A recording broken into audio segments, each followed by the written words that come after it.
May na-discover na naman kaming bagong kainan dito sa Banyadero. Tuklasan dito sa may tapat lang siya ng Baywalk, Banyadero. Oh, anong pangalan ng lumihan na to? Lomi House. Tara, subukan natin. Tara, subukan. Sumusaan. Oh, ito lang po yung mga Banyadero Baywalk. Ayan.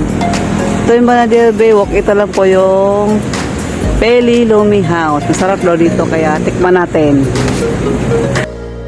Ayan, pagpasok nyo parang dito sa Peli Lomi House, ito na po ang bubungad sa inyo. Ito ang kanilang ground floor. Maaliwalas at malinis ang kanilang lugar. At dito, makikita nyo na agad yung kanilang mga menu. Meron din po sila ditong Mickey Bihon, Mickey Gisado, Lomi at iba't ibang klase ng sis. At ngayon naman po, aakyat tayo sa kanilang second floor para maipakita ko sa inyo kung anong itsura po ng kanilang second floor. Kaya sa nakikita nyo po, ito po ay malinis, maliwalas, at kitang-kita nyo naman po may mga ceiling fan po sa ibabaw ng kanilang case. Kaya kung kayo po ay pupunta po dito sa Baywalk Banyadero, huwag niyo pong kalimutang dumaan dito at kumain dito sa Peli House. Ayan, ito po yung napakalapit lang po sa entrance po ng Baywalk Banyadero.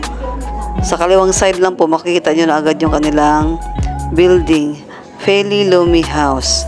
Eh, habang inantay namin yung aming pagkain, ayan, piniprepare na namin ang aming sausawan.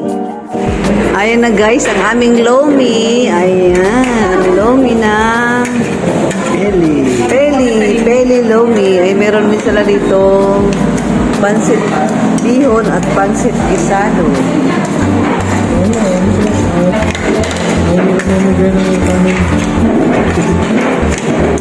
Hindi dapat magsabi ka eh. Magsabi ka ba?